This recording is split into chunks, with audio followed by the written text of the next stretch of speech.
Good morning and welcome to the Hodge Pack Sports Life and everything in between the country giant. We're glad that you're great Friday morning. We are brought to you by a lot of landing cattle, hanging out on in the Cozy Life studio, and our guest up here on our Pest Control phone line, which we will have that ringing a little bit later on. I'll tell you why about that in a minute. But Hodge and Josh are here. Josh, how's the Friday early morning rolling? Doing good. Doing really good. Doing good, and we got a lot of stuff going on. We got the Open. Don't want to think of our people across the No, pond. British Open, and you're way too condescending if you refer to it as the Open Championship. Well, it's funny. There's other places that have an Open. You could call it like that's too confusing. So Well, but the thing is but they have it in Scotland too. They have it in Ireland. So is it still considered the British Open if it's in Ireland? they can call it whatever they want, but they can't call it the Open Championship. Well, for those that are curious, they do call it the Open Championship, and it is underway. And a lot of stuff going on. Wimbledon happened last week.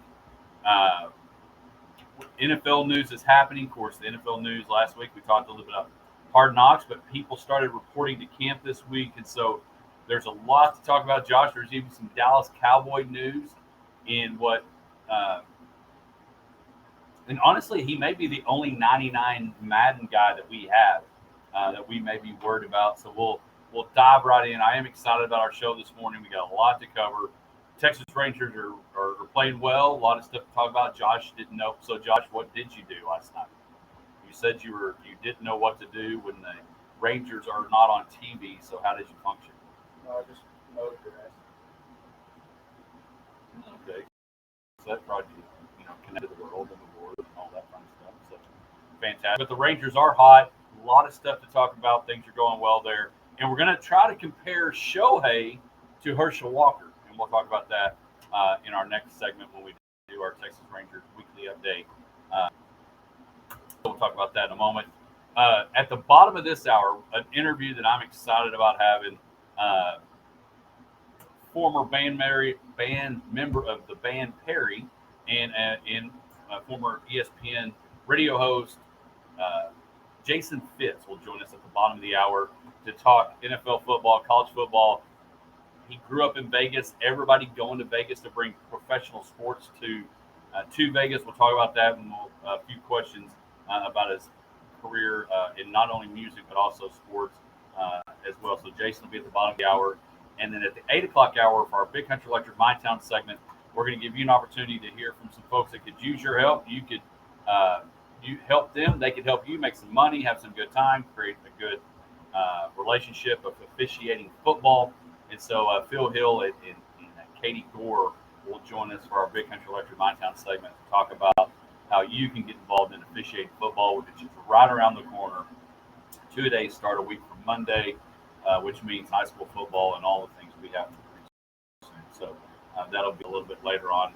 Misty's bag, knowing's half the battle, lots to cover today, but we want to dive right into our Lawrence Hall headline report, brought to you by Lawrence Hall of Abilene. Appreciate them, what they do, not only for those folks that get cars and trucks and SUVs and service, but the impact that they make on the community by giving back. So we appreciate Lawrence Hall.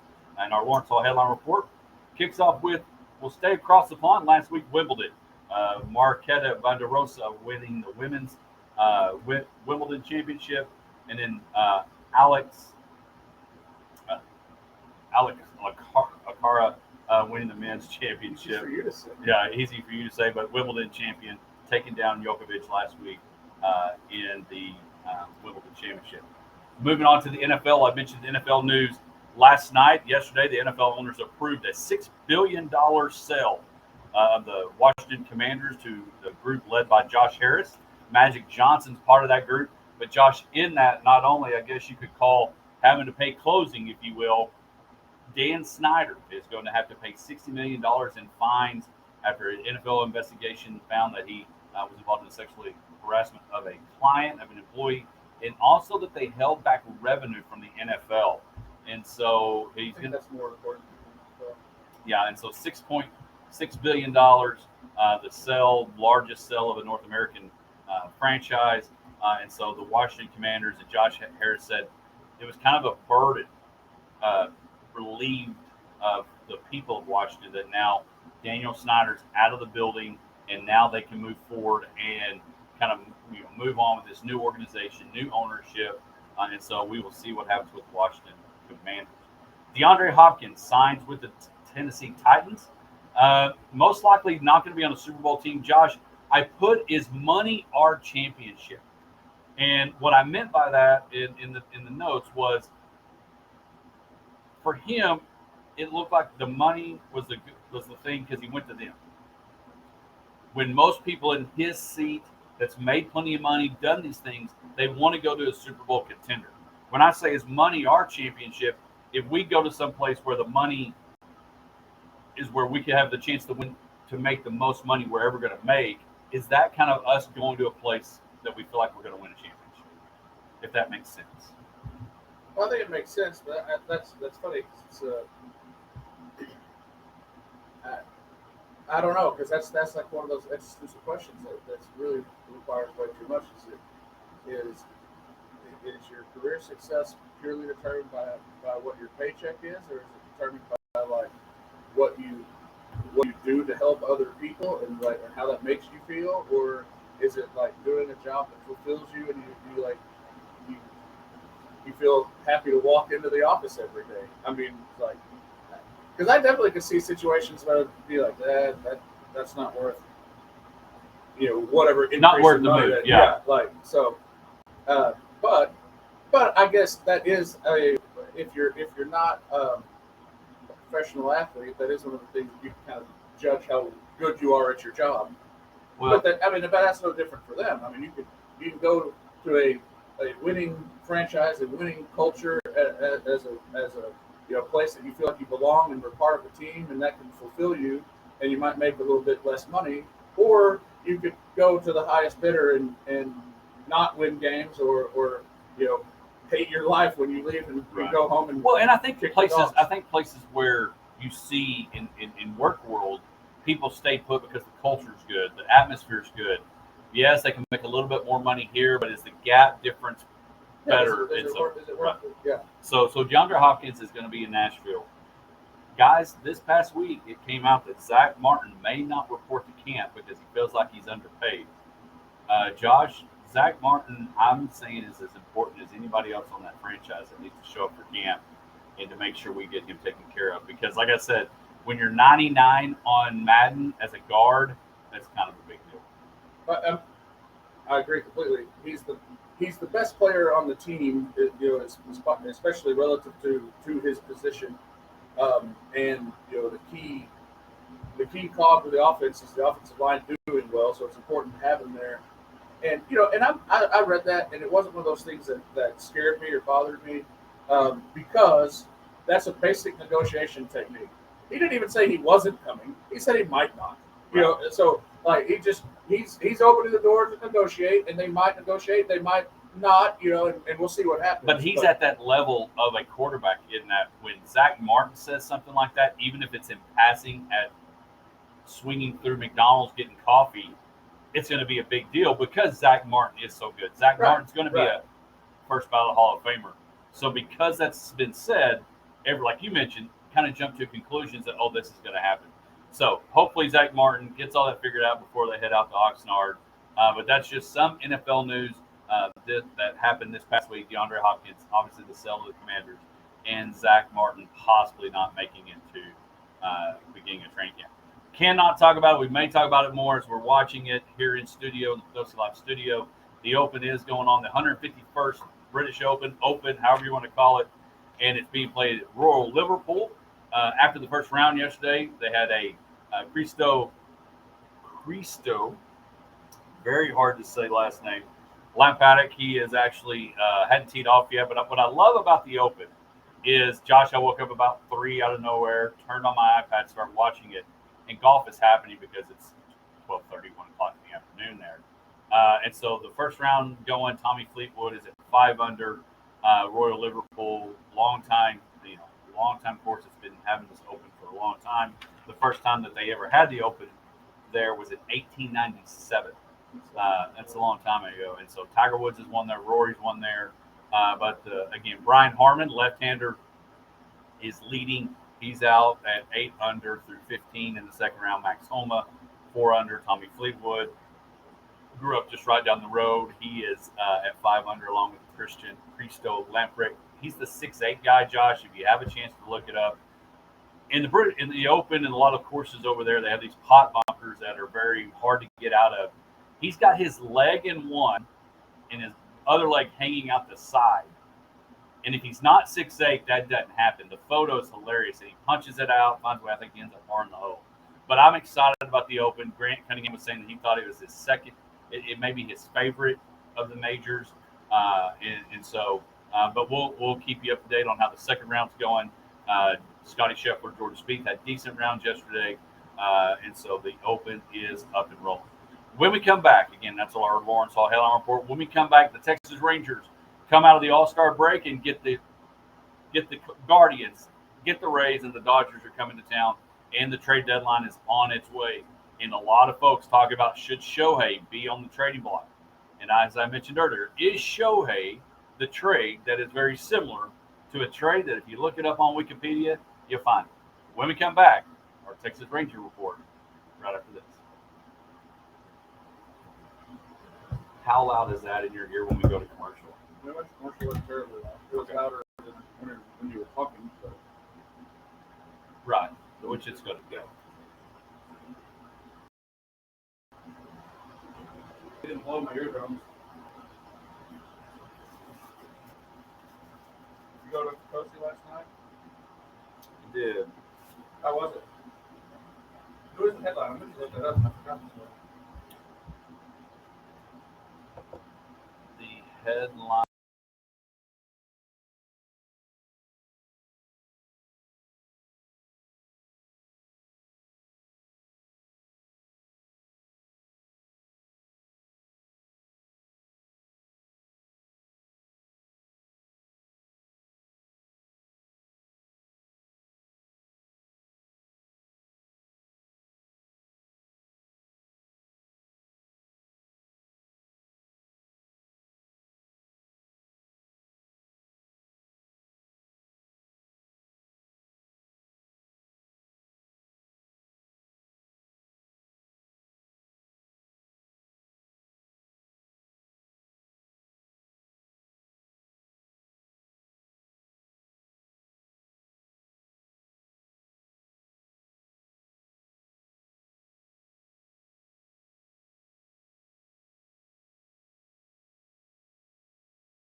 Welcome back to the Hodgeback Sports Live and everything in between. As you hear, nothing but a good time playing. Last night I was at Potosi Live, and they announced the headliners for their Potosi Fest coming September 21st, 22nd, and 23rd. Thursday night will be Shane Smith and the Saints. Friday night, Randy Rogers. And Saturday night, Brett Michaels will be there. Do not want to miss for a good time there. Tickets go on sale tomorrow morning at 10 a.m. They'll unveil more of the acts, all those things. But 10 a.m. tomorrow morning, tickets go on sale. And again, we're glad that you're with us. And so tomorrow to go on sale. But today, the Rangers continue their run as they head into the weekend as the Dodgers come to town. And so they are coming into town. Rangers on a 6-game winning streak, coming out of the All-Star break, playing well, doing some good things. Again, tough break. Guardians at the time were in first place. The Tampa Bay Rays, obviously, very good in first place as well. And the Dodgers come into town, one of the top teams out in the NL West. And so, Josh, Rangers 6-game winning streak. Dodgers coming to town, playing some good baseball, doing some things well, winning close games, doing things that you want to see things happening well. And so it's been a good week as we come out of the All-Star break. Very much so. Very much so. It's an exciting time to be a Rangers fan. It has been a good season so far, but we kind of went through a rough patch, which was something that every team goes through. It's just one of those things that it's how you come out of that helps. There was a lot of talk going into the All-Star break that they needed to rejuvenate and come back out, and they did so probably better than anyone even really in the realm of reality expected, because those two series and sweeping teams is difficult in baseball, even against bad teams, but against two teams that are division leaders at the time, and they got another division leader this weekend. But they won 6 in a row. But if they went 4-2 over those games, you consider it a success. So that is obviously something to be happy about. Well, so the Rangers are doing well, and things are going good and exciting. And the Astros won last night, but starting to see a little bit of a gap there. But the big thing outside the Rangers as we continue our Major League Baseball look is the fact that August 1st is coming and the trade deadline, meaning opportunity to make decisions, who you're going to keep, who you're going to move. And I mentioned as we headed into the break that one of the biggest trades in the history of the NFL and probably of all sports that impacted a franchise that propelled a 1-15 team into a Super Bowl contender in the grand scheme of things, Josh, relatively quickly. Yeah. If you think from 89 to 92, that's pretty quick on when you get a Super Bowl championship. And I mentioned the Herschel Walker trade. And when you look up Herschel Walker trade in Wikipedia, it gives you the details of all the things that ended up leading to this big trade that Jerry Jones and Jimmy Johnson were integral part in sending Herschel Walker to the Vikings, because the Vikings thought that Herschel Walker was the player they were away from being and bringing a Super Bowl championship to Minnesota. Josh, the most exciting player in baseball, even though it's not Aaron Judge, it is Shohei Ohtani. And Shohei Ohtani is going to be at the end of his rope, at the end of his contract at the end of this year. And that's the question is, do you Herschel Walker this thing? Can they, for them, Herschel Walker be Shohei? The people they get would be what Emmitt Smith was, what Larry Allen was, what Russell Maryland was, what Darren Woodson was for the Cowboys. Is this something, and who should be making that decision, and is it the Rangers? Well, it's I think I mentioned to you that we needed to talk about this in the rundown because it truly is the most intriguing trade deadline story of my memory in baseball. I mean, there's been some big guys that have moved in the past, but typically trades don't involve the true cream of the crop superstars, and this is one of those situations that we have. Like you mentioned, the most exciting player in baseball this season. He's well on his way to a well-deserved MVP, it appears. And there's just a lot of stuff that goes into that. The evaluating a guy who can can slot in as a towards the top of your staff pitcher. I think overall his pitching is a bit overrated, just a bit. So no one freak out. He's very good, but I don't think he's true ace. He strikes out a lot of people, but there's some other numbers that aren't quite as good. But I think take that away. Him as a batter and what he does there is probably like if it was a bar graph would be a little higher than yes. He is a better hitter like compared to his peers, I guess, than a pitcher. But he's very good at both, and so there's no doubt that you're adding a game changer on the pitching side and a game changer on the hitting side if you trade for Shohei Ohtani. And what makes it so intriguing to me is he has basically all but said he's not coming back to the Angels. He's been professional enough to not just air the dirty laundry, I guess, but he's made some comments that were construed to him not going back there, about wanting to win and things like that, which the Angels are, and as division rivals, it's one of those things that just kind of always you can think, well, at least we're not the Angels, where they have transcendent talent on their team and bring in free agents that they spend a lot of money on that at the time looks like, oh man, this could be good for the Angels. They're going to be good, and then just nothing seems to work out for them. And they have, Trout has been injured a little bit lately and is not quite to the same super high standard that he is typically associated with. But you had Trout and Ohtani, both of them in their prime, and can't even make the playoffs. Right. I mean, which is ludicrous. And somebody was trying to say that, it takes a little bit more on a baseball squad to do. Well, it does. But also you would think that those two guys, and if you worked your system and did your things well, to add a few things to it, I mean, and I know it's different in basketball, but if you got Michael Jordan and Scottie Pippen, Steve Kerr, John Paxton, Horace Grant, if they do their job, it makes you a really good team. In the NFL, if you got Patrick Mahomes and you got Travis Kelce, and you've got, at their time, the first Super Bowl, Tyreek Hill, and you sprinkle in just a random couple other pieces, you find a way to be successful. And so I feel like that's the same way. Now, the MLB lineup came out and said the top 10 people that are the best need or fit that should look at Shohei in a trade situation. The Rays are number one, which kind of makes sense to me because if they can get Shohei and find a way to win, they don't care about, I say they don't care. They are the Rams of this year because they know Boston's always going to have more money. They know the Yankees are going to have more money. But if we can win one and be like our counterparts down in Florida and every once in a while win a World Series, then it's a big deal. So the Rays are number one. Number two are the Phillies.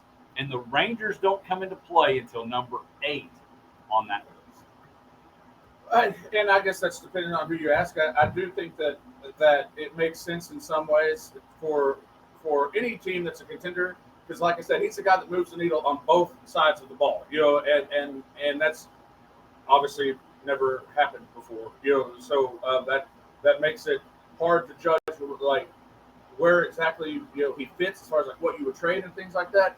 But there's pluses and minuses everywhere. Like you mentioned, the Rays, and the Rays need to take advantage of getting when they was good. But it's also so counterproductive to the Rays mentality where they build prospects and value their prospects but never pay anybody just a whole lot of money to give them out of prospects away that you'd have to give away to get Shohei. So if they're gonna like push the chips on to go this year, I think that goes against their general mentality, which has been they make shrewd trades. They trade guys that are good, that are like Chris Archer, that was he was a pitcher that was coming into his own, like was a potential ace.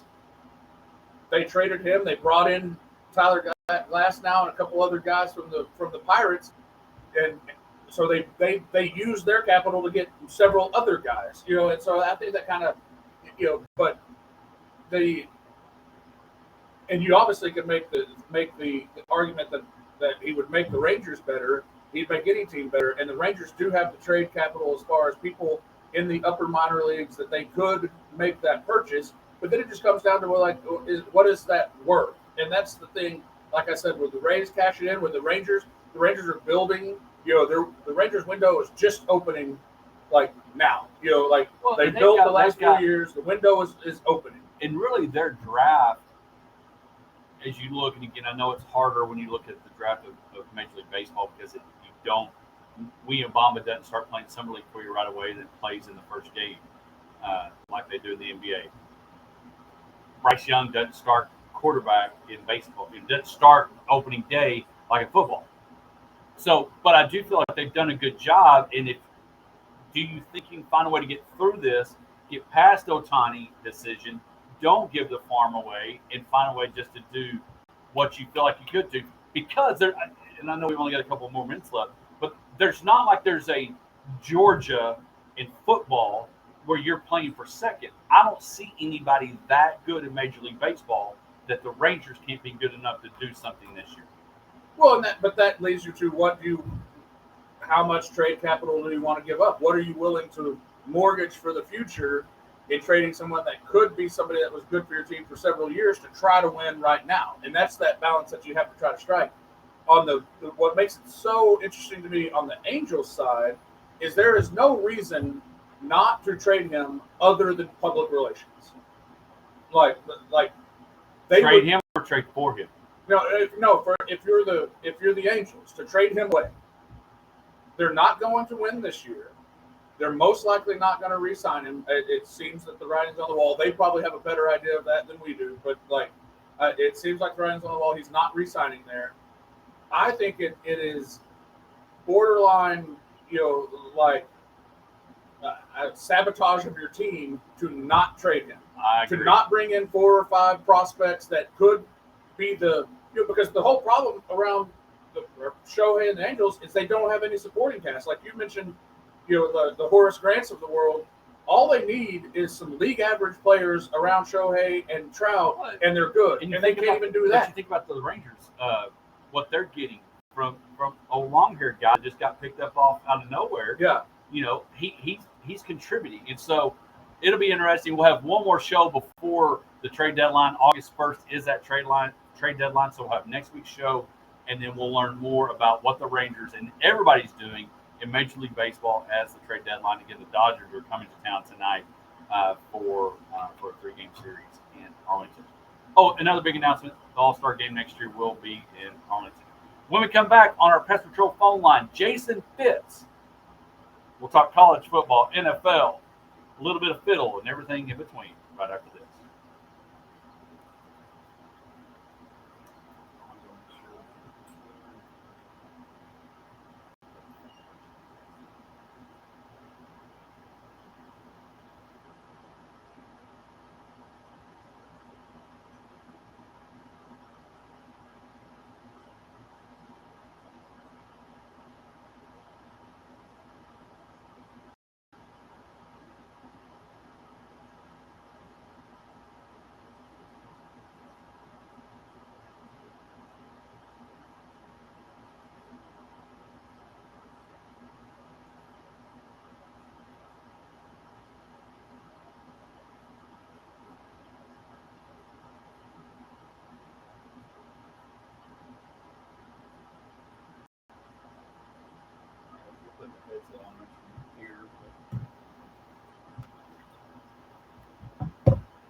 Hey, Jason, can you hear me?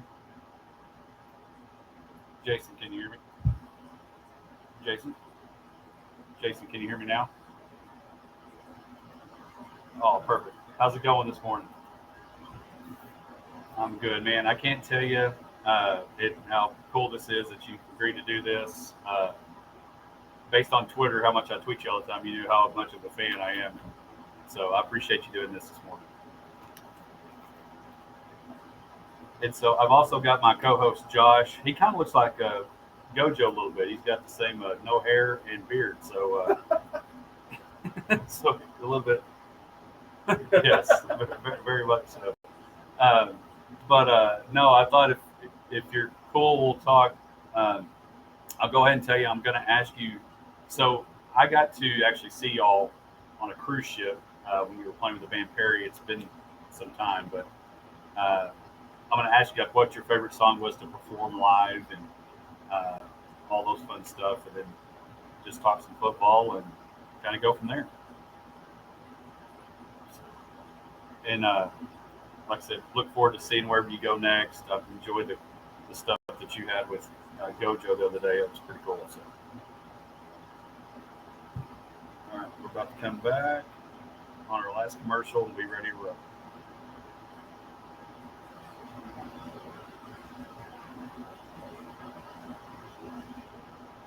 Yeah, we're there. We're coming back from commercial right now.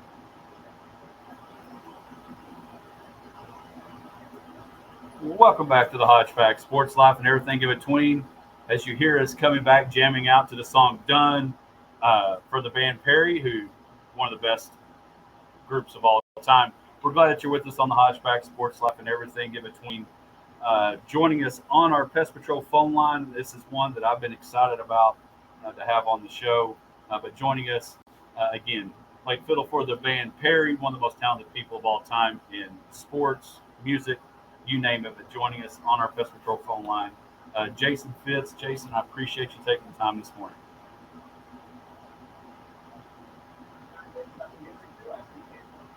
And so, Jason, again,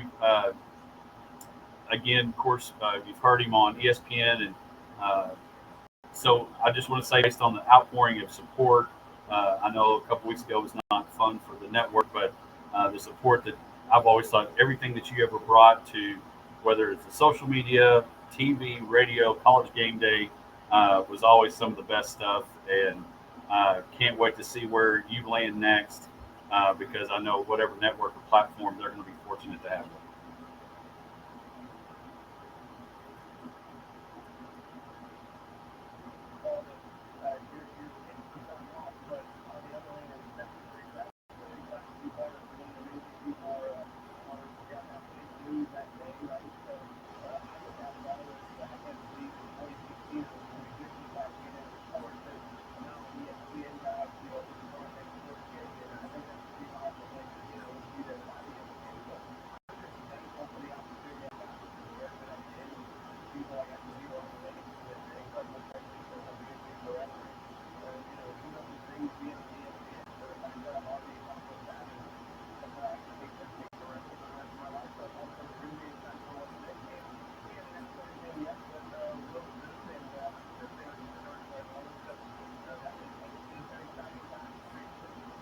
Well, and I know it is, and I've got a couple of questions outside of sports. Well, one is kind of with sports, but so the Golic people. I mean, you're how fun are the Golics? Are they as we've had Mike Senior on the show? Of course, when Gojo films his show, it's kind of hard to get him on. Are the Golics as genuine as we see?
Well, and then my other non-sports question is, as a guy that loves music and all, and from our station actually, Jason, we play 80s, 90s, and Texas country, and so they let me do sports on 2 hours a day on Friday.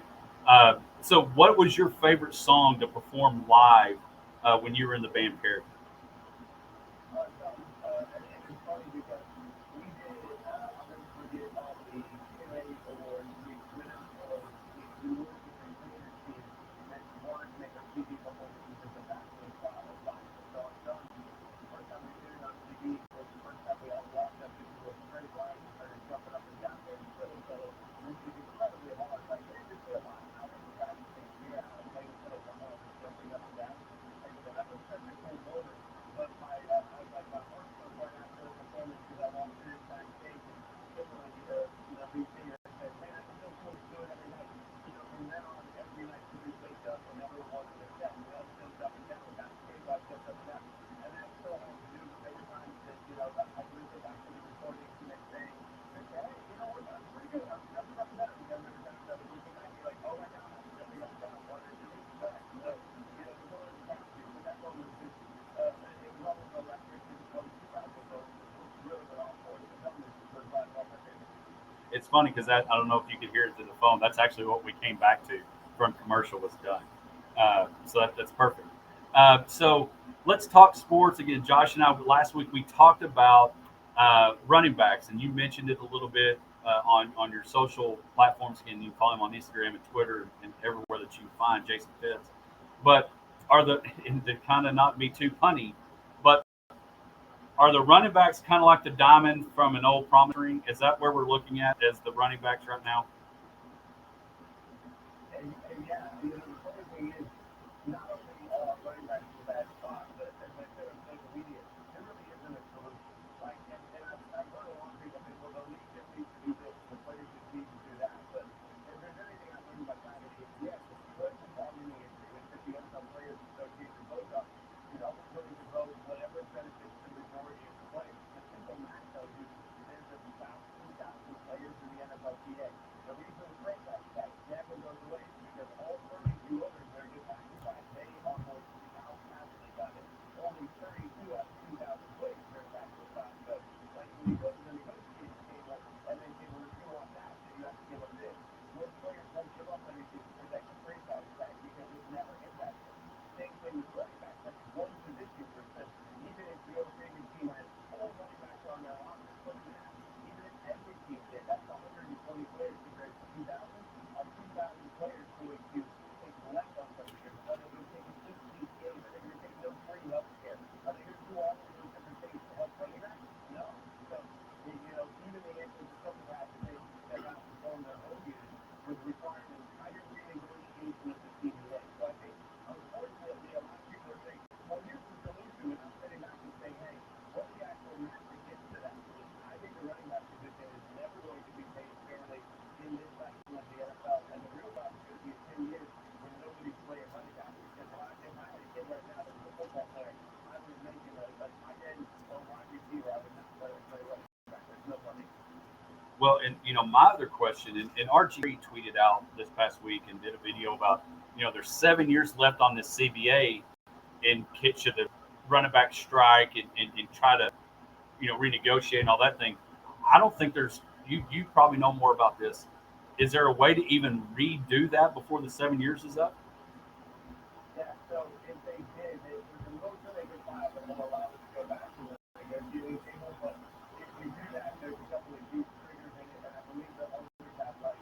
Some won't file in that conversation. Whichever side calls it back to the table, the other side will be the one that gets the benefit. So the ultimate, again, even if the owners, I think this is just the sad reality, is every running back today turns around and said, we're not going to play. Do you really think that would stop week one from happening? No. Like, A, the league is going to believe that the union will help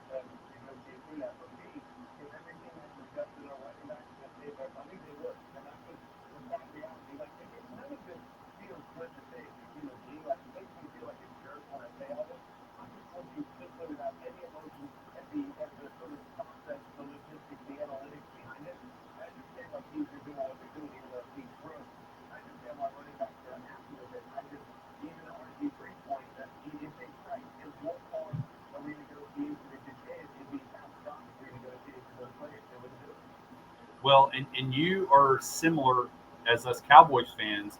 One of the running backs that we didn't re-sign is Zeke Elliott. One of the guys that y'all have franchise tagged with your beloved Raiders is Josh Jacobs, the leading rusher from last year.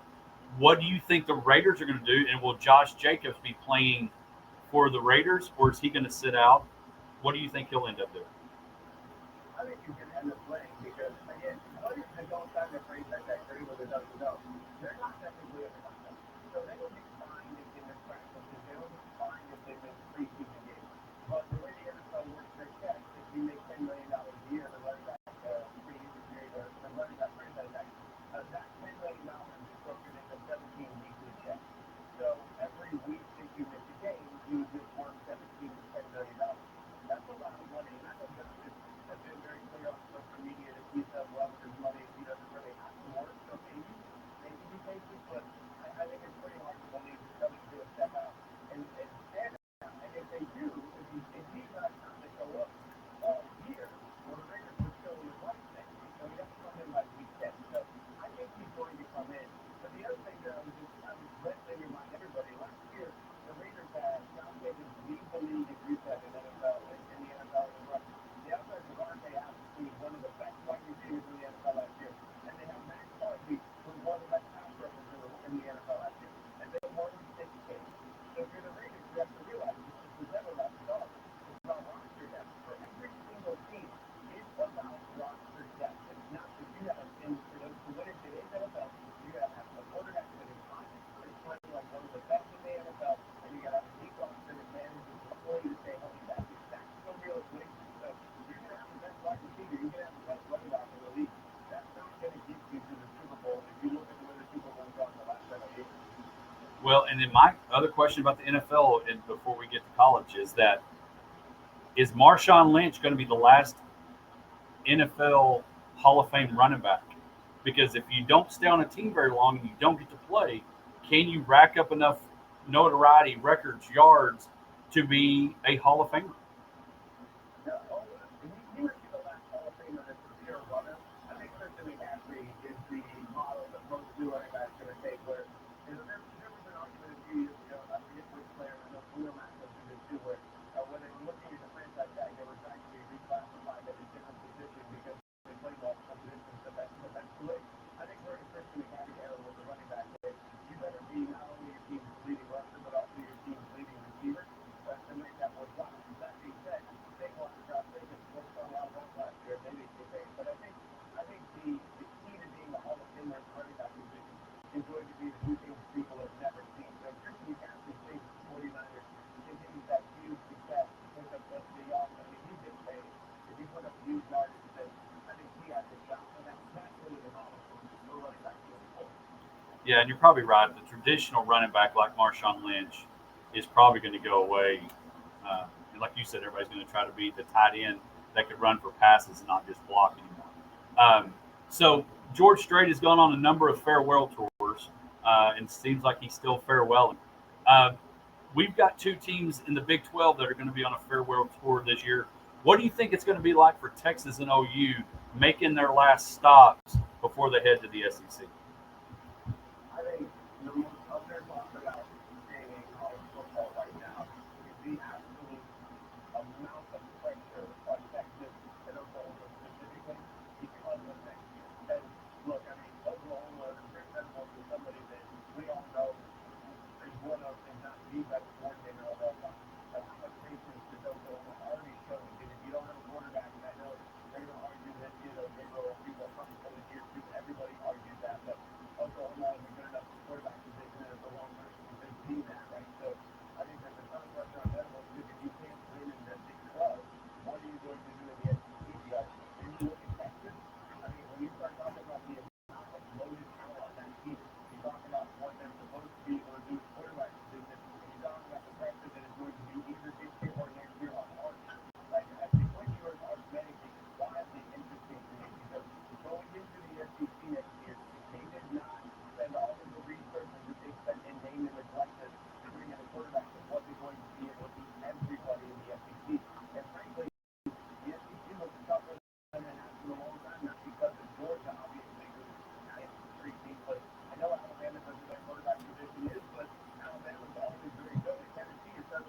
Microsoft to make them a rising team that people are paying attention to again. So it seems like some of the teams that had a couple of down years are recalibrating at the right time. I think the pressure is on Oklahoma and Texas to win now. You need to win the Big 12, so you go into the SEC with momentum. That will give you forgiveness as you transition into the SEC. Whichever team underperforms this year doesn't do that, and then goes into the SEC. And if they don't win the final year in these play-in, that is going to turn into absolute turmoil for those programs. So I think it's a ton of pressure. Jason, I completely agree with you, and I mentioned this last week when we kind of talked about the same situation, that if Texas and Oklahoma go in down into the SEC and just become a doormat instantly, it could take decades to turn that around. So I agree that pressure is definitely there for them, because it would be bad to just change conferences to be a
Well, and I think it's very similar to new high school and the new students coming in.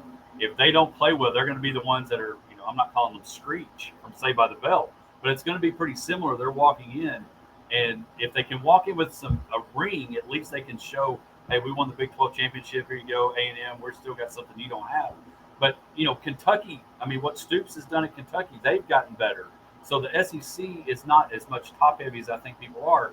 You've got some teams scattered out. I think South Carolina is going to be better this year with Beamer. I think they're going to continue to improve. And so you start adding Texas and OU to this conference. I agree, because I think Texas Tech's going to be better. And I just think it's going to be very interesting to see. I called it the Houston Astros trash can tour of what Texas and OU are going to be when they come on the road to familiar Big 12 places. Of the fan, it's already terrible when they get it anyway. But I think it's going to be worse this year as this season comes to.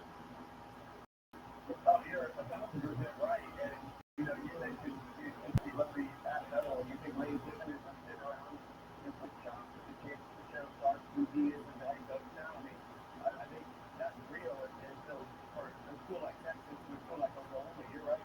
They're going to get so much this year going around the Big 12, and then every one of these SEC coaches is going to sit there and tell their kids their guys on Saturday morning before they play that game next year.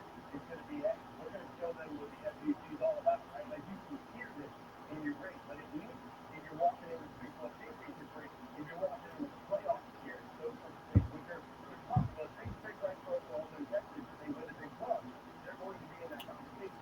You walk in coming off the playoff here, now you're inside your family and says, okay, let's look, we're transitioning here, but this is going to be just fine. If you walk in, if you live in that same 3 or 4 losses, then you're done. I mean, that's totally good. The next play by the coaches is going to be immediate. And y'all, I don't think there are two programs that will be helped more by college football playoff expansion than Oklahoma and Texas, because you've got to hope right now when everything expands that you can find yourself into that conversation, because you're in the SEC, if you are a brand like Texas, if you are a brand like Oklahoma, because of who you can put on the field, you got to hope that expansion lets you get into that run earlier, because I think winning the SEC, being your only match in the playoffs, is just going to be tough for a ton of teams for the next several years. I agree. Jason, man, I could talk to you for days. Maybe we can have you back on. But I appreciate you taking the time this morning. Look forward to whenever you get to make the announcement of where you're going next. and I'll be following on Twitter and watching and following your career as I've done. And so I appreciate you taking the time this morning.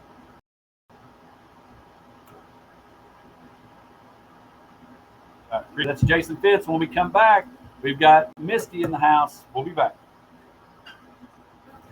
Welcome to the stage. Miss Cinnamon. Remember, it's Miss Cinnamon to y'all. Man,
Onto the. Especially if you fall over backwards. Then I would really look like Barfly.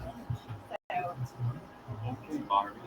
oh gosh, I am really bummed about. I wanted to go see it. Well, you can't just don't say Colin. I know, but No, I don't like giving money to people that want to push that. I know that's not my opinion. Speaker sounds terrible. But yeah, I just love pink. Pink is my favorite color. It's so loud in here. Yeah, it is loud. Like the buzzing, the fans. Yeah, Like, it's a lot. Yeah, we gotta get the air under control.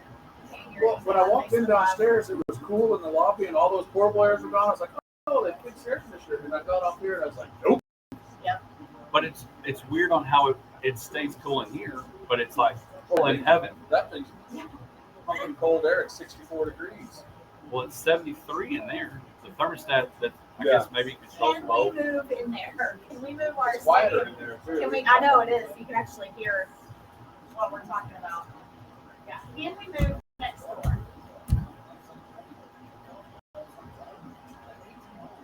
Let's come up with a on the road segment.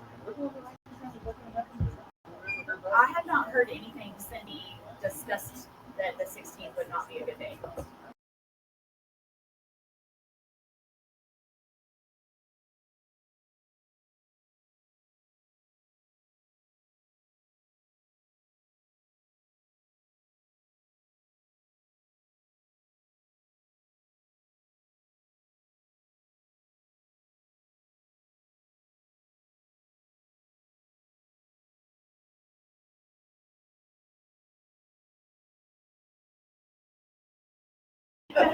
Yes. It was unbearably hot.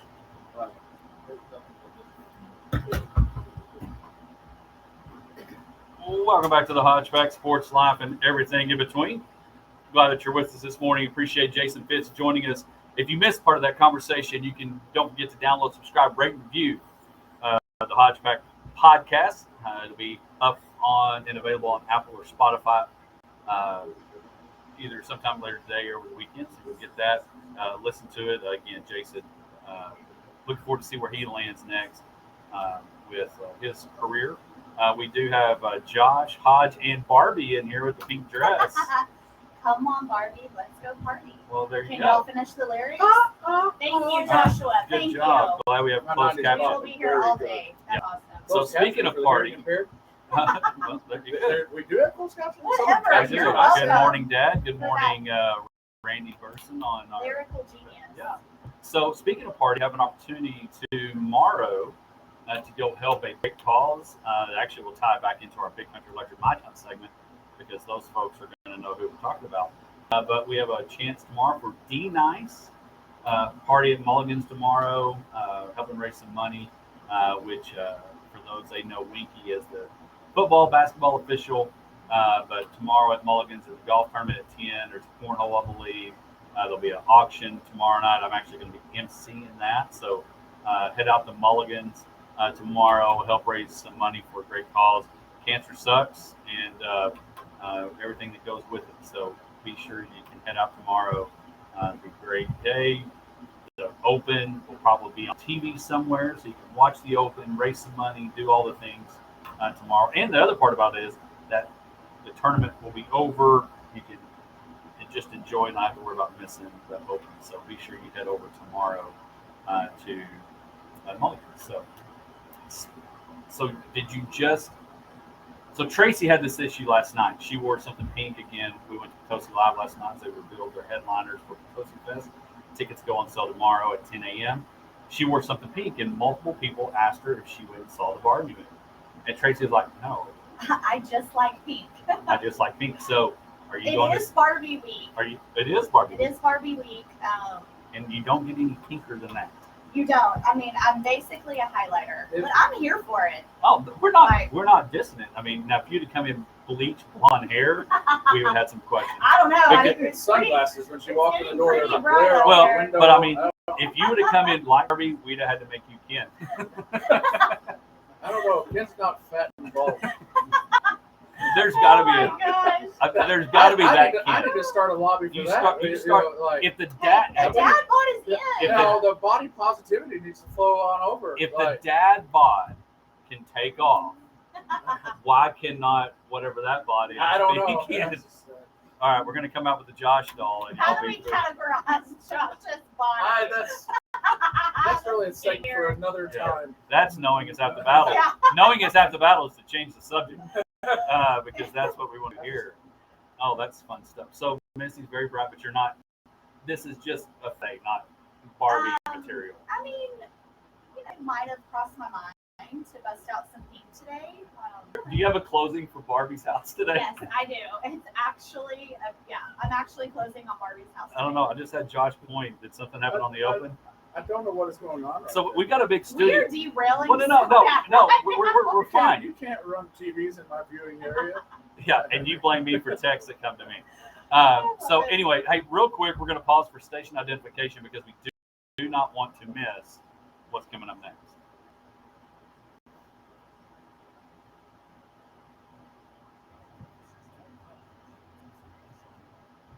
All right, Misty. So I'm sure. All right, for the record, what if we learned anything? Let's do this. It is time What are we for. supposed to learn?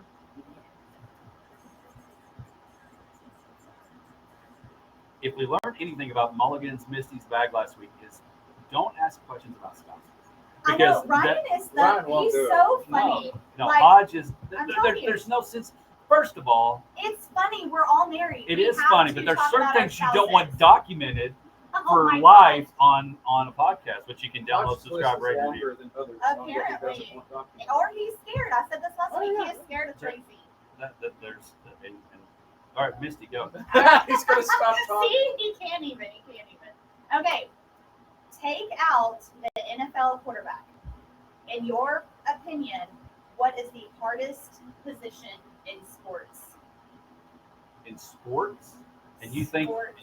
the The NFL quarterback is high. All on right, the Ty, list. I want to ask, why do you think that, and which is good because this is the first time in a while we've had our Big Country Electric My Town segment after Uh-huh. Misty's bag. So Phil and Katie get to answer this question too. So go ahead, since you have a chance. You should answer this question. Why do you think the NFL quarterback? Do you think the NFL quarterback's the hardest position? I think it's one of the hardest positions. I mean, you take the mental game, obviously the physicality, is there as well. So I think you can really break down this question multiple ways, which is why I've asked y'all, and now you're throwing it back on me. No, I was just But asking. if you Google this, Okay. the NFL quarterback will be in the top 3 or 4 of every report out there. I could see that because. So I don't want y'all to say that as an answer because I figured Oh, I don't think that is. y'all would, one of y'all would say I that could that's play up quarterback there. in the NFL. With the right, Oh my gosh. with the right line, I could play Ooh, quarterback. I in need the some NFL. boots. It's getting deep, He y'all. needs the right line and Emmitt Smith. You just turn Yes. around and hand off the ball. Yes. All right, so Josh, What are you doing on 3rd and 12? We're handing off. we're running fake punt with a punter. Oh, man. I think the hardest position in sports, well, one of the toughest would be sitting on a bull. Being a bull rider would be pretty difficult because you have no idea what's going to happen in less than 8 seconds. I'm pretty sure mine would be definitely less than 8 seconds. I think any sport, any position in basketball, I don't think it's tough. I mean, it's hard, but I don't think it's the most tough. One of the toughest positions. I think one of the toughest, and I'll stay in football, even though I'm going to give 2 for golf in a minute, the kicker. And the reason I say the kicker's pretty tough is you want to talk about what have you done for me lately in any form or fashion. Oh, yeah, you can miss one field goal. You You're could be a hero or a unemployed hero. in a moment. Yeah. Now, ask Scott Norwood. I was about to say Norwood, like, He had a movie made about him, Laces Out Dan, and I don't know where he's at, if he's in like a compound somewhere making like wood chips or something. I don't know. But I think, chips. I don't know, that's what I came up with. I do think being a place kicker in the NFL, as far as mental, as far as even though there's probably you're not doing the cross the bow hitting drills in practice, what comes with being a kicker in the NFL, I think would be one of the toughest. My other one would be golfer. And the reason I say golfer is your money, even though you do get some money from maybe some sponsorships and stuff like that, the majority of your money comes if you make the cut on 2 days. If you don't make the cut in 2 days, you don't get paid. I don't know. Sorry. This is derailing. No, just you keep talking. You're fine. What is your next one? Well, I really know because I was trying to think about that, because like you said, like serious, like the physical ability is so difficult, or the mental ability. Like Hodge obviously went with mental because the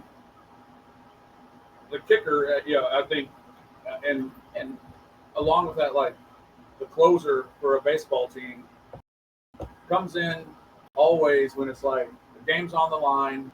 You have to do your thing that you can do it in, but suddenly it's like there's a whole lot of I pressure. think you're right. I think a closer is tough because if you've got a 2-run lead and even a 1-run lead, and you go on a stretch and blow 4 saves in a row, it's the equivalent. You will lose your job. It's the equivalent of missing 3 game-winning field goals or game-winning extra points or whatever. You're eventually going to be unemployed. Now, the benefit of both of those, if you've shown any success Someone will give previously, you another chance. you get another chance as kickers. But because I was thinking about that, the kicker situation, and that is very equivalent to the reliever in baseball, and the closer is, I guess, the highest leverage reliever. But in any position, as a bullpen pitcher, that if guy walks somebody, next guy gets a base hit, you come in with no outs and a runner on 1st and 3rd, and if that runner from 3rd scores, you get a lot of that angst, and you could have what would be otherwise a good inning, where you give up a fly ball to the outfield, that runner scores from 3rd base, and then you get the next 2 guys out, and you just blew a save. So I mean that's kind of that's a very high pressure situation that would be difficult to calm your nerves and get that done. Well, and we had this a few weeks ago when we had the most difficult sports, and like tennis was higher than certain teams, and it was weird on where they labeled and listed the difficulty stuff. But when you start thinking about difficult positions, or I guess that's it, or jobs in sports, I go back to golf and the caddy, because how many times do you see if a guy doesn't do well, and I'm relying on if I'm Misty's caddy, and I give her what I think is right and all those things, and she doesn't execute, I'm like the coach that gets canned, because you can't can the player. The player's not going anywhere. You're not going to can the quarterback. It's going to be the coach's fault. And so you start seeing these things. And so I think caddy in golf are two of the toughest. And I go again with my other answer is the place kicker in the NFL. But I was trying to think about what I think would be the most physically difficult. Yeah, because Right. again, you can Right. really break this down And that's two Because ways. the And I- quarterback, I've been I think, kinda- is the mental part. Right. And I've been kind of going through what I thought was just physical difficulty, and I'm really having a hard time coming up with one that I would feel like really What about a strongly rugby about. player? Rugby, which there's a fence or Like by I our could not house. play rugby. I've got to reach out to these people. There's a fence down from our house, and there's these two banners that they're recruiting for Texas rugby, like West Texas rugby or something like that. And it's like men, women, and kids rugby. Children. Children. Which Oh my. I hope they're not all on the same team. I do know one of the answers we're going to get maybe in our next segment from the people that may be a very tough position, but it's a very rewarding position. An opportunity for you to be a part of that here in a minute.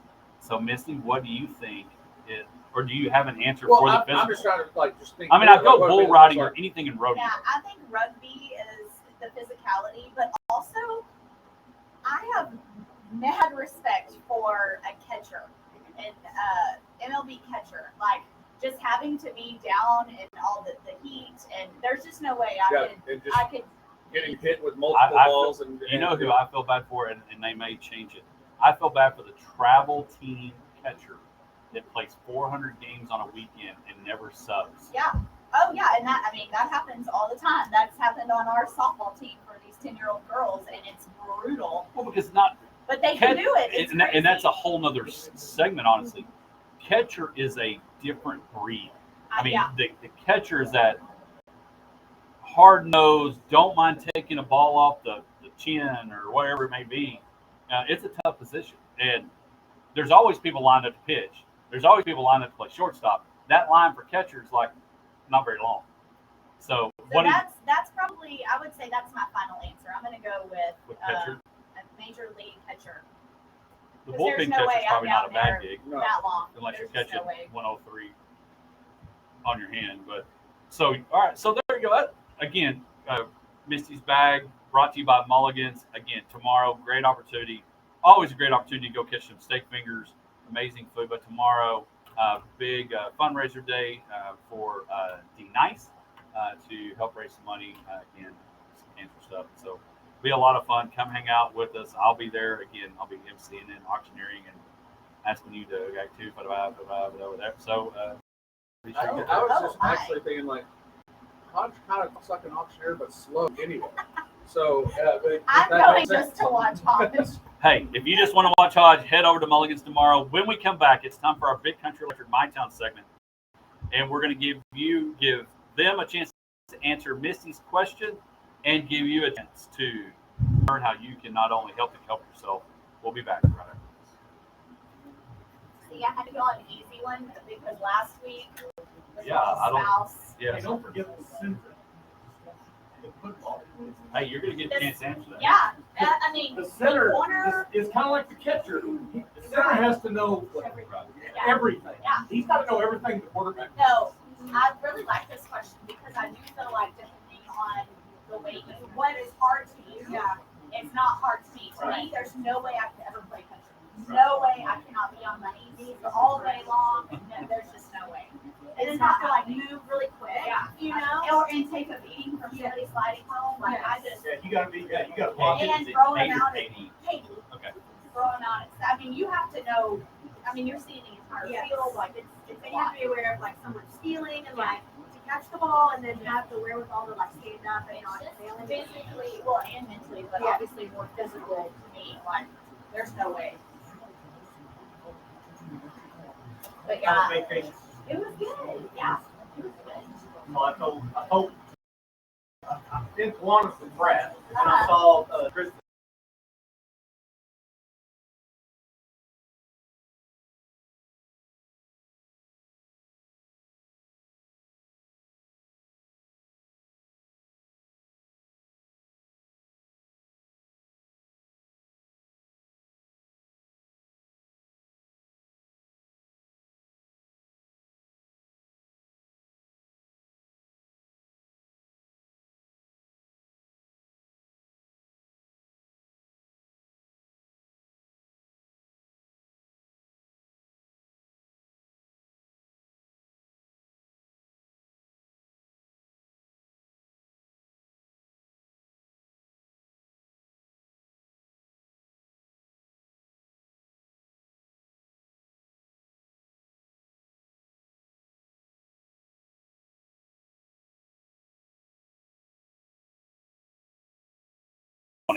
drink a lot, and his dad is a veteran, so we went to the app. So that's great. So yeah, he wanted to go to Tech, but You pick one. believe it or not, I know. So I thought that was like punishment. You learn something every day. that's hilarious.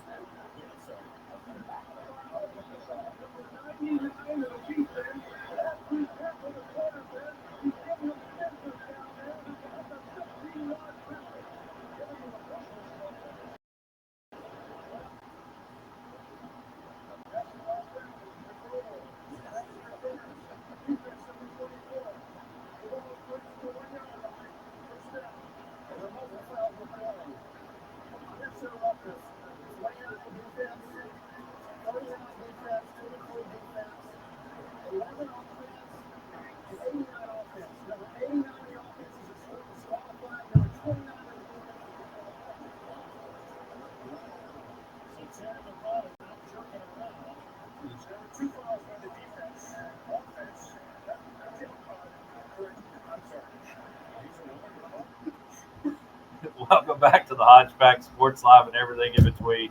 We're glad that you're with us this morning. As that you hear, those are some fun takes of NFL referees explaining their calls, explaining their business. They're given the business, if you remember, was actually on Madden for love. If you tackled somebody, we used to, when we were playing with buddies, it was like, okay, if you rough the passer or hit a late hit, and they say that if Madden said he's giving you the business, you had to decline the penalty because it was funny. So anyway, we're glad that you're back with us for hour number 2 for the Hodgeback. It is time for our Big Country Electric My Town segment, brought to you by Big Country Electric Cooperative, brought to you by them who take care of their members each and every day. 3 amazing offices, Roby, Snyder, and Stanford. Again, they do such a great job. Appreciate them so much. We highlight the local player coacher program, and today we're highlighting an organization, a program that not only needs your help, but also just an opportunity for you. And so joining us in our Potosi Live studio this morning, we have Phil Hill and Katie Gore joining us from the – all right, so what's the official title? You'll have to share. Feel free to talk into it. The official name of the organization. So we're just the Abilene Football Ref. We're the Abilene chapter of the Tasso Football Ref. Okay, and so Phil and Katie are here, and so unfortunately, or fortunately, however you want to look at it, we have a lot of times our Big Country Electric My Town segment follows Misty's bag, and so Misty, ask your question to Phil and Katie.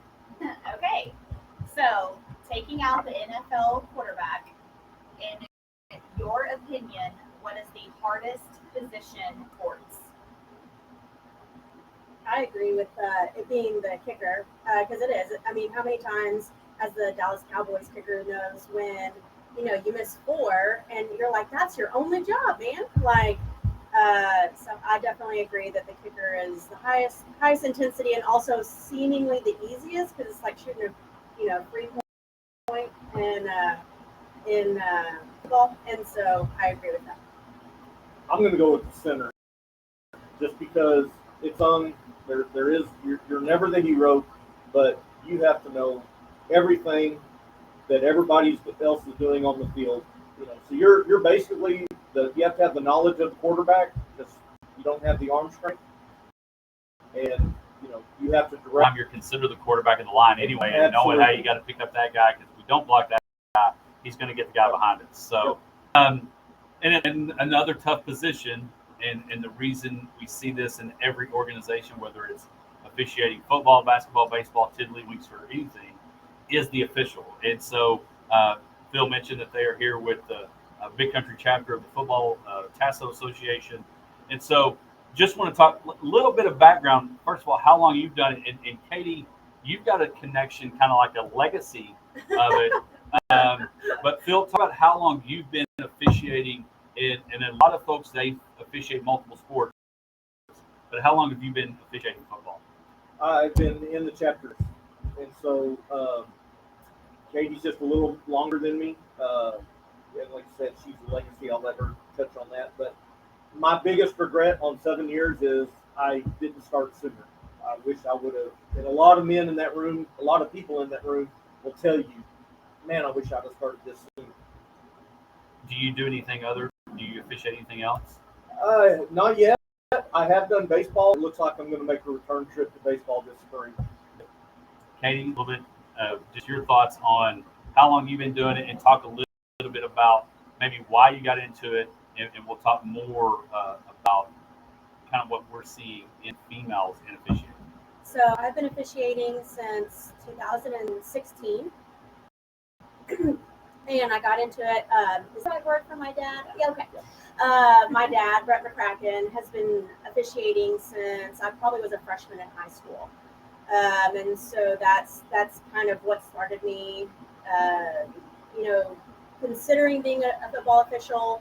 I moved back to Abilene, got married in the fall of 2015, so that was obviously the priority then. And then in 16, I was like, can women do this?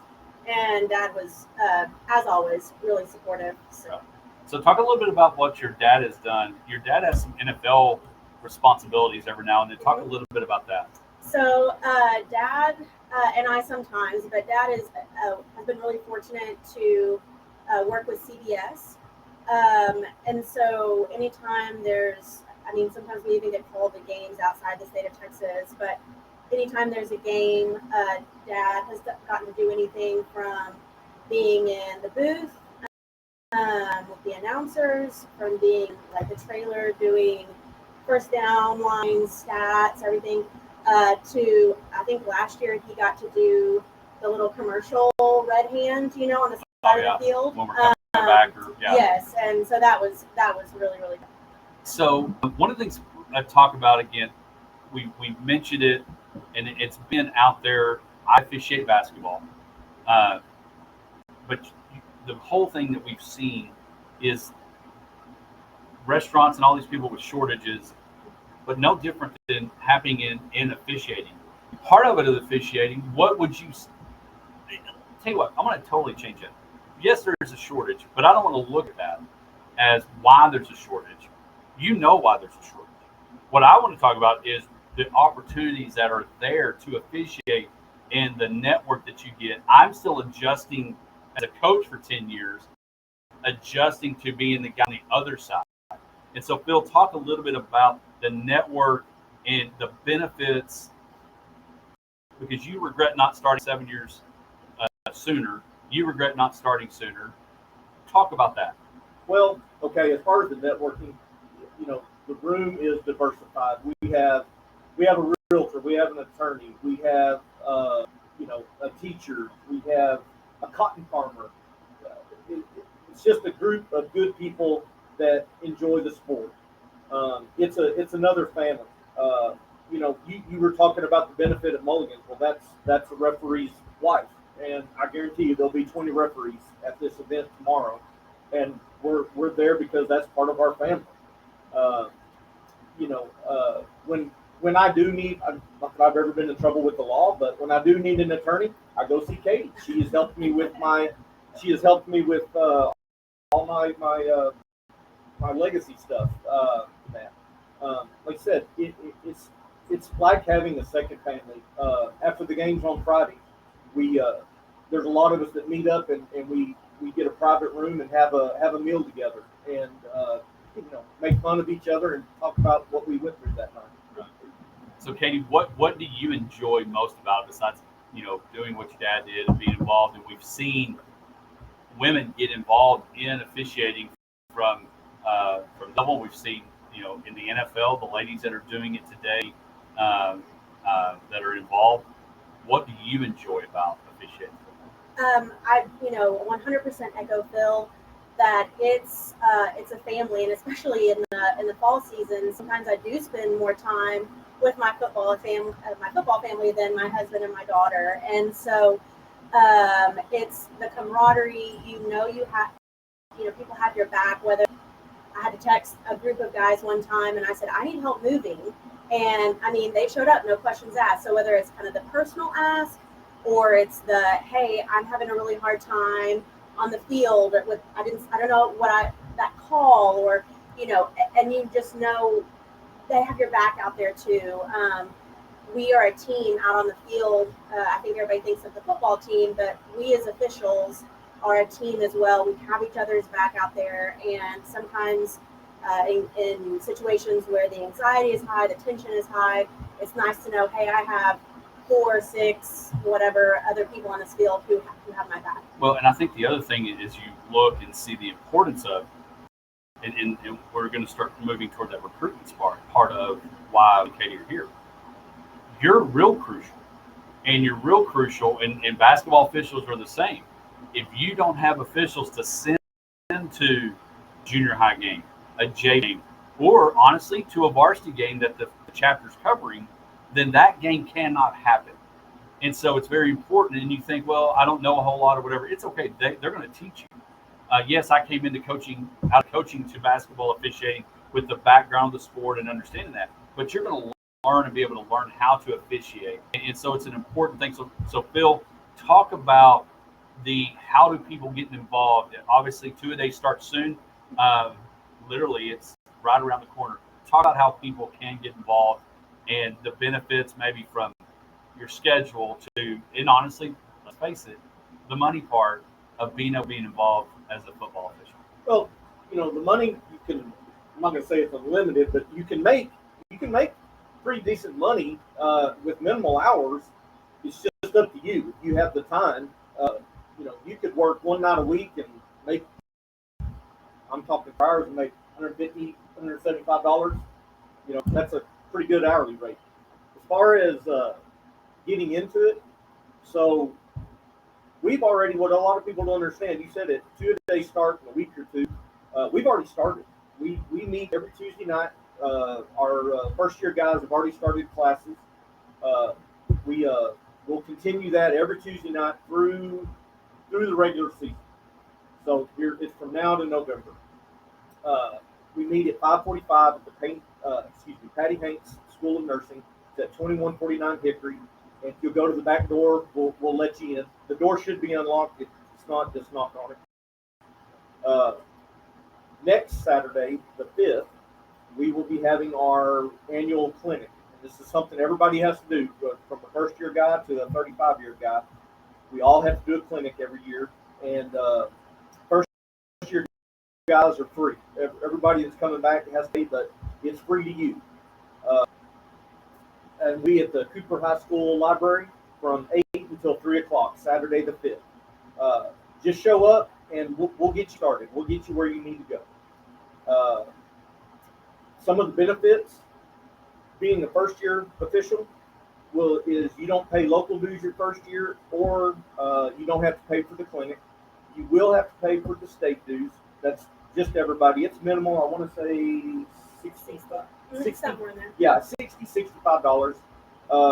There is an initial investment also on your uniforms and equipment. You got to have a whistle, you got to have a flag, but you'll make all that back in the first week. So it's a very minimal investment, and that stuff you can carry with you from year to year. And I promise, once you get out there and start doing it, you're going to enjoy it. And I was the same. You're going to say, well, people yell at you and all that stuff. The good thing about football, you got a little distance. You got distance. The other thing is, if money's an issue or whatever, maybe uniforms, there's probably somebody in the chapter your size that could get you going and wear one of their uniforms or whatever, if that's the case. Absolutely. So. Katie, I've got a question. So just in a kind of a male-dominated field, how is it being a woman? Like, I'm obviously into sports, have an entire life, but that would make me nervous as somebody who I would say is pretty knowledgeable, especially about football. Like, doing that and being out, and we know the negative sides of officiating. Oh my gosh, sorry, I can't talk. Between the parents and players and just everybody, we all know all of the stories. So just how is it really being a woman out there? When you started, I mean, were you nervous? Did the guys just kind of take you under their? Yes, all of the above. So I was fortunate because I knew a lot of the guys in the chapter. They were at my wedding the year before, and so I was really fortunate with that. But so as Phil mentioned, we have the rookie meeting, and then we have, so I call it Sunday school and big church. So then we have a rookie meeting and chapter meeting. And so, I walked into the chapter meeting and there's 100 guys in there. And even though I know most of them, it's still just like, okay, all right, this is, and so you just take a deep breath. But at no point in time has anybody in the chapter, I think we're very fortunate in the big country and surrounding areas. I have never felt uncomfortable, singled out because I'm a woman, whether it be from fans, players, coaches. They have accepted me as one of their own. And so, I was fortunate to know a lot of people in the chapter, but that's how the chapter treats anybody. They welcome you in as a family. They're always there. And so, but yeah, it's a little different as a woman. You mentioned somebody else in the chapter having the same size clothes as you. Not quite the case for me. Right. And so, but anyway, I've But really, if you're a female that want to play yes, and are I do. in the same size as Katie, Yes. you're taken care of. And I feel like we could make this yes, work. exactly. Come on. And so now they're making like women officiating pants. Cute. Yes, and so it's Do they come in pink? No. Only they on make October. it In October, they may wear pink. Yes, I Yeah. love Have a that. pink whistle. Yes, I love Yeah, that. but I love just being an official, but especially like for my daughter, she comes out on the field every game during halftime, and other girls and even little kids, like little kids, come up and say, "Women can do this," and it's like, yes, anyone can. Well, and I It's- think it's if great. you're, and honestly, and we've gotten to whether it's Kelly Masters or whoever's been on our show that are in a male dominant like NFL agents, sideline reporting, that's changed Mhm. so much that you now can see as a girl, if you see a girl calling a Super Bowl, you see a woman in the Super Bowl officiating. So I just want to encourage you. I do the football for Wiley, so it's hard for me to officiate football, but I can't encourage you enough. If you have a passion for football, officiate it. If you have a passion for basketball, officiate it. If you have a passion for a sport, officiate it, because it's a great opportunity to make some money, but you are going to help kids, you're going to help schools, you're going to help communities. Because what happens, and I know we got to go because knowing's half the battle, is if there's not enough officials to do a Thursday night junior high game or a Thursday night JV game, you know what's going to happen? That school's going to have to get coaches to do it. That school's going to get people from in town to do it. It opens up there. Oh, that's just a homer. We're playing 5-on-7. We're playing on this. But when you've got more people in the chapter, you can cover the schools that the chapter wants to cover. So I can't encourage you enough. If you have any desire, maybe think of this as a much better Uber driver gig. If you need a second job, if you need some extra income and want to create some acceptance with people, you can go do this. And so I would encourage you, again, Patty Haynes, this Tuesday, what time? 5:45. 5:45. You can head there. They'll explain everything to you. Feel free to go back and listen to this podcast and listen. But is there somebody they could reach out to if they got questions? Hey, go on our website, AbileneFootballRefs.org. That's AbileneFootballRefs.org. And there's contact information, the meeting location. If I've forgotten anything, I promise you it's on the website. Well, go check it out. Phil, Katie, appreciate y'all coming in, and maybe we can start when football gets going, which it's so right around the corner. Training camps have started, all those things. College will start soon. True days will start around here. Maybe we can get an official to come in and tell us what your Friday night was like that night and what your Friday night's going to be like on the coming night. So, again, appreciate y'all coming in. Thank you. And don't forget, check it out. When we come back, we're going to look at knowing is half the battle and see if Josh was able to come up with anything, because we took it from him a while ago. We'll be back right after this. Thank you so much for letting us come in. Very good to see you. That was that was so. Oh no, so good. Yes, thank you so much. I know it's. Yeah, it's coming.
Yeah, Hey, a lot of thank effort, you. Katie. Really appreciate it.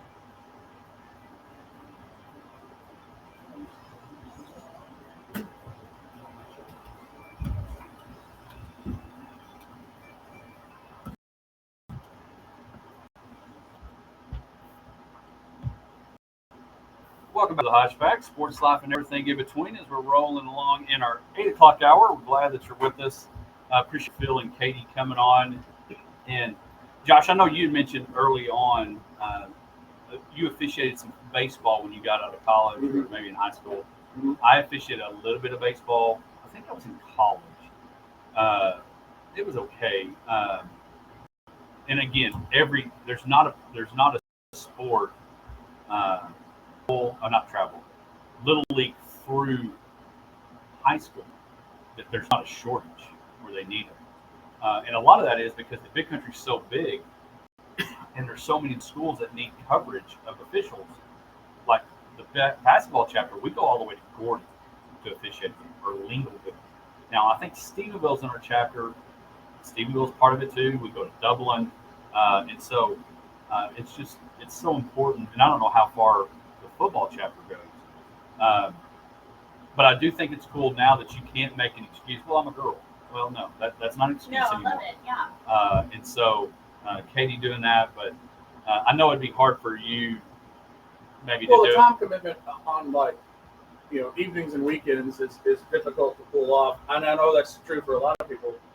When you have your own children involved in things, kind of got to weigh what your opportunities are. But it's something that I've always would enjoy to get back into, and especially now being an adult age, because and it was very difficult. And I know that this is one of the reasons that they have difficulty recruiting, and that is parents and coaches being a little hard to deal with. And you have to have a little bit of a thick skin, obviously, because you're going to make people don't like. Right. But some people take it a little over the top, and that's one of those things that I've always just hated when you see parents that act like that, because they do make it difficult to get people to want to coach, because there's coaching shortages in most of these youth leagues and stuff, and it's because parents are hard to deal with. So that's free advice. It's not the official adult, but don't be a jerk. well, you're in luck. So it is knowing enough about it. Well, I was That's actually one of it. yeah, well, we're just going to go to we'll have several. I was thinking today when I came over and you started talking about career championship earlier, and it kind of took away what I was going to do. But I'll mention why I think about this, because every Friday when I come into this building, there's a security guard that's here, and he's here overnight. I'm sure he does a great job. I'm not disparaging him in the least, but he typically is like watching a video on his phone, sitting there.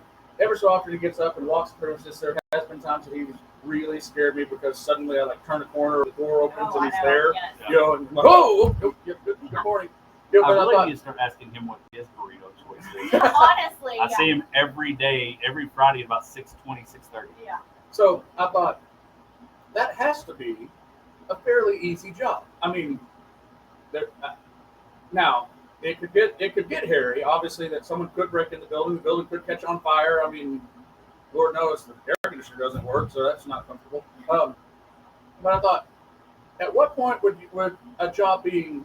Could you get a job that was too easy? That was like you had. Well, what's my motivation to go to work? This is just too easy. Well, And it's funny you mentioned there again. I've said it all the time. If you go back to sports or Seinfeld, there's the episode where George gives the security guard a rocking chair and falls asleep, and he's asleep and the store gets robbed while he's asleep. So, yeah, it could get too easy. yeah. So and I would get bored. yeah, well, that's the thing. If you get bored constantly, So I was going to talk about that, but then we already talked about where is your motivation in work and stuff like that. So we're going to go on to something that is a little bit more real and hit me personally.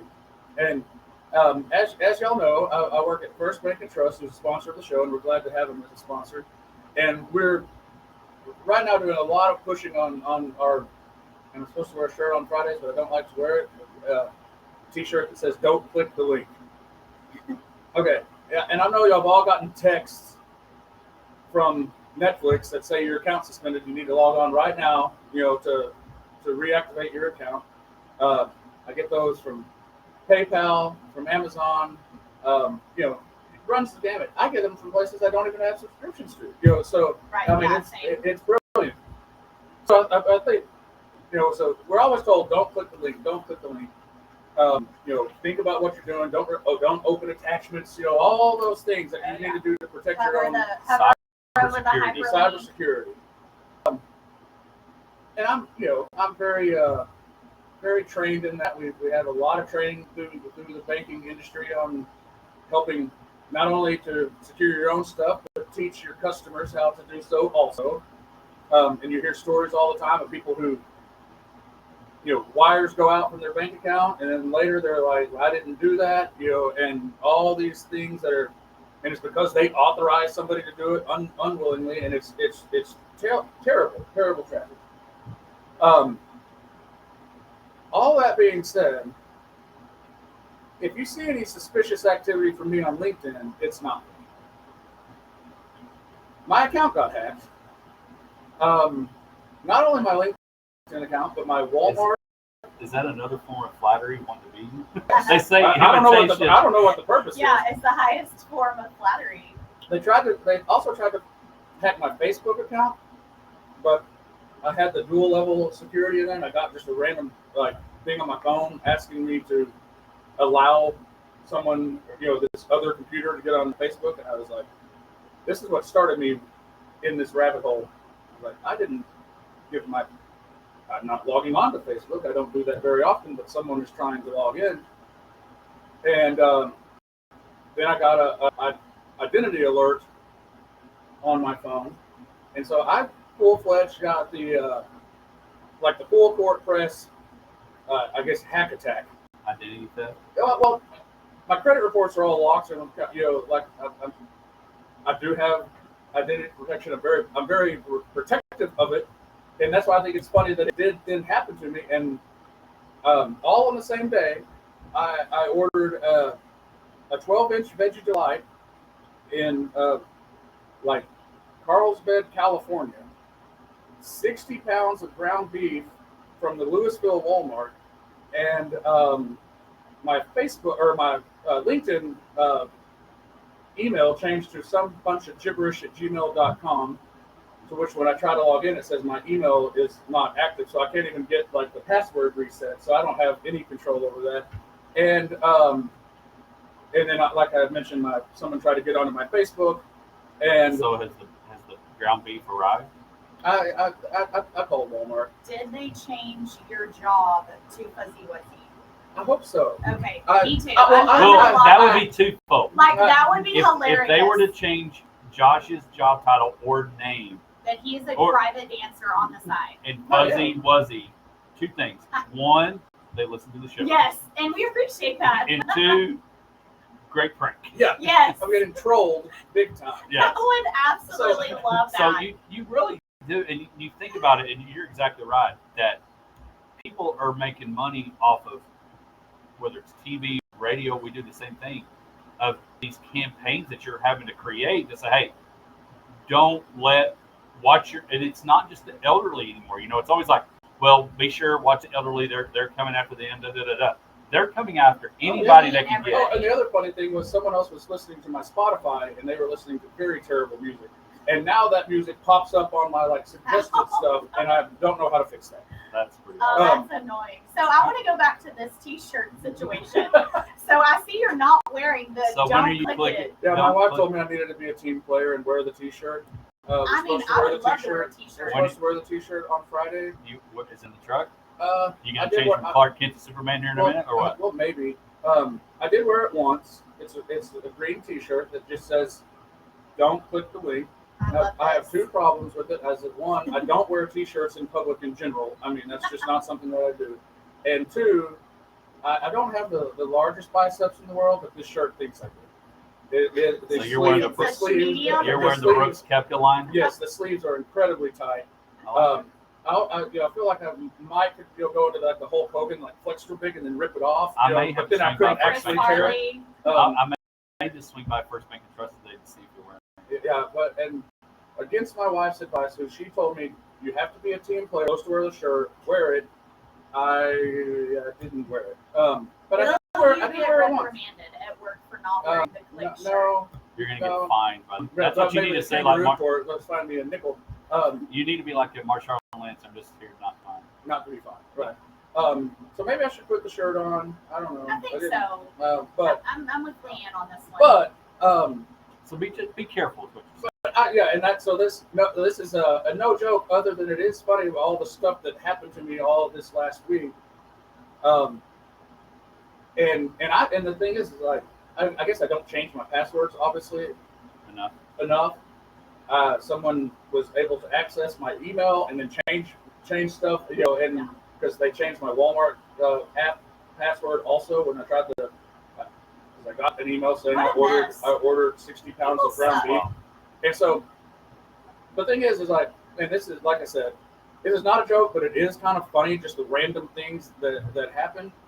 But be careful with that stuff, and that's something that it. Luckily, I think I'm knock on wood. I'm monitoring things, making sure I don't have random credit card charges to other things. Whoever got that Veggie Delight, first of all, you suck. And why would you order a Veggie Delight? That was the only thing that was not able to rectify the situation before, and it was $12. That should have sounded the alarms. I don't look at you and think you're going to order a veggie Yeah, delight. nowhere So is- no better. No. Look at my order history. Yeah. Like, There's no Veggie Delight coming here. And when we come back, I don't think Nick said either, but when we come back, we'll talk SEC ball and head into the weekend. Yeah, that's crap. What is the Veggie Delight? it's a Bread with sandwich veggies. with no With no meat protein. or cheese It's a what? on the subway. Like I used to use this stuff because I ordered my food in advance.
Welcome back to the Hodgeback. We're glad that you're with us this morning. We are brought to you by Lytle Land and Cattle. Don't forget, you can listen to KLGD anywhere in the world with KLGD1069.com. So be sure, and if you're in the car driving to work or leaving somewhere and heading wherever, Did you see his hand motions? while I was driving. in case I you're love driving. it. Be sure you download and listen to it anywhere. Don't forget also head over to the HodgebackSports.com, our YouTube channel. Check all those things out. Our podcast, we appreciate that as well. And also don't forget, JB will be in at 10, followed up with Greg Austin with the Texas two-step, and just tons of stuff going on. Of course, Red Dirt Crowd this weekend. And we're just glad to be a part of KLGD, playing great music and being with you on Friday mornings. We never take our listeners for granted, so we appreciate you guys very much. There's a few I take for granted. Oh, yeah? I've got a list. Not Some of quite them like have been mean Happy to Joshua. Happy Gilmore, but Oh, yeah, there is a uh, couple.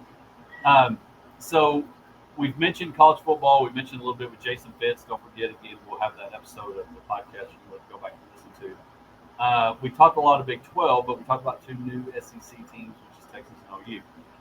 SEC, of course, we covered the A&M Aggies here on 106.9. Their media days were this past week, and their top folks that are listed, again, Georgia number 1, LSU 2, Tennessee 3, and Alabama 4. Probably a long time since Alabama's been 4. And a couple things. One, they threw out this week that if Saban doesn't get it to another college football playoff or win a Super Bowl, his legacy has a chance to be balls. Yeah, diminished. fake There's news. no way. There. That's dumb. That's clickbait. Yes. Don't click on the link. Don't click on that article. Yeah, That is not at all. validate somebody's stupidity. Street Yeah, I mean, that trash. truly is put out there only to fire up the Alabama fans and make all of them click on the article. Yeah, so if they don't have a great year, they're going to be pointing his head on a stick. Which I just don't think there's any way. I mean, that would literally be the equivalent if That's like saying Tom Brady's not the best Right. anymore because he If Tom- didn't go out winning the well, Super Bowl. if Tom, Exactly. it would because Tom did win the Super Bowl the year before. But it would be if Tom Brady said, you know what, I am going to go play for the Raiders. And he went to the Raiders, and they did exactly what Jason Fitz said, and they went 6-10 in 1 year at 46 years old or 47 or whatever. Nobody's going to say, you know what, he's not the greatest of all time. You know, he's not. His Yeah, legacy he's not is who we diminished. thought he was. I mean, we don't think Jordan's diminished because he played for the Wizards for a little bit. He's still Michael Jordan. But I do think it is interesting. And one of the things that Saban mentioned this past week, as I was watching, he mentioned it on Greeny's radio show. Greeny asked Saban what he and how he develops his expectations. And he said, I think expectations are hard in that if your expectations are, he mentioned golf, if your expectation is to shoot 74 and you go out and shoot 79 1 year, you shoot 74, the next year you shoot 79, and your 79 is still really good and you're disappointed about 79, he's saying just finding a way to embrace and be as good as you can, that is their expectation. And I'm just wondering, what kind of Alabama are we going to get? Because the other coaching situation that we see is questioning is in the East Coast with Bill Belichick. Is his not legacy, but it's his time diminishing? I don't think Saban's time is diminishing at all in Alabama. He can be there as long as he wants. But do you see or do you think Alabama's going to be the one that dethrones Georgia, or is it going to be somebody like Tennessee? Ooh, that's tough. I don't see Alabama dethroning. Honestly, I don't see anybody dethroning Georgia at all. But it's not Alabama for me. Well, and here's the thing. I expect Georgia to be the best team in college football and play for a national championship again. But it's hard to maintain that level of greatness, and especially when you move that into the college arena, because you have a lot of turnover on the roster. Half their team got drafted in the first round. They're going to be playing in the NFL. So they got to replace those guys. They've had the recruiting class to do so, but you got new guys that have to come in and then also perform. And you have to what I like to call avoid the the Texas curse that just says like, well, Georgia, we're good, and then you got to actually do it on the field, and so there's always that chance that they get a little lax, or those guys that were top recruits that everyone thought was just going to plug in and go might not have that next year, So and see, I think the team that intrigues me, the two teams that intrigue me, is not just Ole Miss to see what Kiffin does, but is Brian Kelly at LSU. You no longer have the excuse, well, we can't recruit the kids that other people can to Notre Dame because maybe the requirements to get into Notre Dame are different. I'm not saying requirements to get into LSU are hard, but they are different. And they started showing some stretches at the end of the year that got into the SEC championship. So what will LSU be like? I think they may be one of the threats. But the biggest threat that's got to be, and I don't know if they will, is the $10 million coach that you're going to hear on this radio is Texas A&M. Because you do have Texas and OU coming. You do have the greatest class, and you got challenged by Alabama saying that you paid these great players, and you still didn't do very good. And you bring in Bobby Petrino to be your offensive coordinator. To me, A&M has got to make a huge push. Because if not, there's too much money to buy out Jimbo. But you have to start figuring it out because A&M, and everybody gives Texas the tough, they're the Dallas Cowboys of college football. We're always back. We're always good. But where is A&M in that? Because their tradition, their legacy, their fan base, they want to win as much as anybody in Texas does. And I think Jimbo Fisher has got to find a way to start closing that gap because you jump ship to the SEC and you've really never made an impact except the 1 year where Johnny Manziel won. Well, and I think that them starting ranked so low as opposed to typically, in the SEC, you get this whole kind of incestuous thing where everyone's ranked in the top 10 and then they like beat each other and those jockey and then they start to fall off even though they're, because it's not uncommon for a SEC team to be 2-3 in the nation and then end up with 4 or 5 losses. And we've seen that with A&M, where they won the first game of the year, jumped into the top 5, and then barely scratch out the Meineke Carkey Bowl.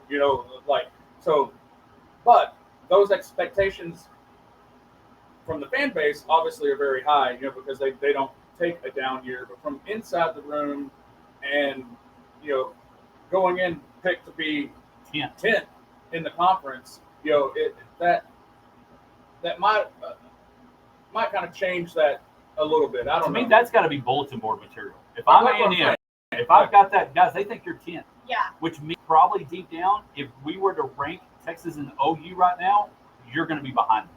Oh, absolutely. I think I don't know how y'all feel, but I look for them to bounce back this year. I mean, obviously they need to, but I really do. And I think another team that I'm going to be watching is definitely Ole Miss. And I don't know that they got these rankings completely right. I think I would probably put Ole Miss a little bit higher. But, yeah, Texas and OU definitely would be put before A&M. See, and I think one of the reasons why you see Ole Miss, I think Ole Miss is going to be interesting because I think Lane Kiffin. But I also think I look at Bobby Petrino very similar to that I look at Kellen Moore. Kellen Moore's got an opportunity to go to the LA Chargers. And, hey, I'm no longer under Dallas Cowboy. I'm no longer under this golden child of Jerry Jones. I am going to do my own thing. Bobby Petrino had some success at Arkansas and Louisville, had some issues with the motorcycle accident and all that. But now he's got a chance. If he can be the one that helps turn around Texas A&M, he gets an opportunity to be a head coach again. So, anyway, hey, we're wrapping it up, walking into the weekend. Josh, what are you doing this weekend? I'm about to go on vacation. All right. Josh is on vacation. All right. Good times. Mm-hmm. Remember, educate them on navigating in the front seat. Yeah. Misty, what do you got this I'm weekend? going to be at Mulligan's, raising all the money and doing all the good. Hey, that's where I'll be tomorrow as well. Hey, have a great day. Thanks again to Jason Fitz. Thanks to Katie and Phil. Go out, find a way to officiate, make that money, and also impact people. We'll be back with more Hodge Pack next Friday. Have a great weekend.